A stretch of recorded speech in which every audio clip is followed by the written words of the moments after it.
শীতের সঙ্গে পাল্লা দিয়ে কাঁপুনি বাড়ছে ছিন্নমূল শ্রমজীবীর। সেই কষ্ট লাঘবে সরকার ছাড়াও প্রায় প্রতি রাতেই শীতবস্ত্র ও কম্বল দিচ্ছেন নানা ব্যক্তি সংগঠন। তারপরও রাজধানীর সড়কে ঘুমানো কারো গায়েই দেখা মেলেনি সে কম্বলের। এতে প্রশ্ন উঠেছে, সেসব তবে যাচ্ছে কোথায়? মৌসুমের সবচেয়ে কম তাপমাত্রায় ডুবে আছে রাজধানী। কনকনে ঠান্ডার সাথে বইছে হিমেল হাওয়া। এরই মধ্যে গভীর রাতে সড়কের পাশে বস্তা মুড়ে শীতে কাঁপছে ছিন্নমূল মানুষ। প্রথম দেখায় তাদের গৃহহীন মনে হলেও বাস্তবতা ভিন্ন। তাদের অনেকেই কম্বল নিতে ঘর ছেড়ে রাত কাটান ফুটপাতে। ঢাকার আশপাশের জেলা থেকেও আসেন অনেকে। কম্বলের দেখা পেলেই ব্যস্ত সড়কে ঝুঁকি নিয়ে নেন গাড়ির পিছু।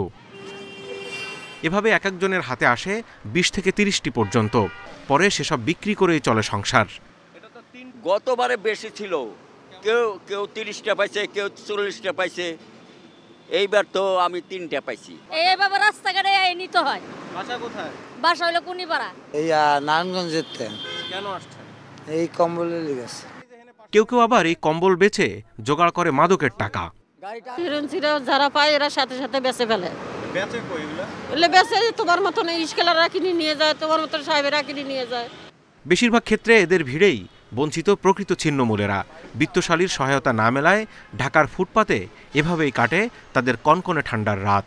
কম্বল তো পাই না, আমরা তো কম্বল দেয় না কাকা। এই যে আগুন টাগুন পোকায় আর রাতটা কাটাই।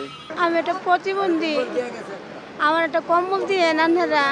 কমলাপুর, রমনা, কাকরাইল ও হাইকোর্ট এলাকায় ছিন্নমূলদের দেখা মেলে সবচেয়ে বেশি। কারণ শীতের কম্বল রাতে বেশি পাওয়া যায় এসব এলাকায়। Zahidul Bashar, independent news, Dhaka.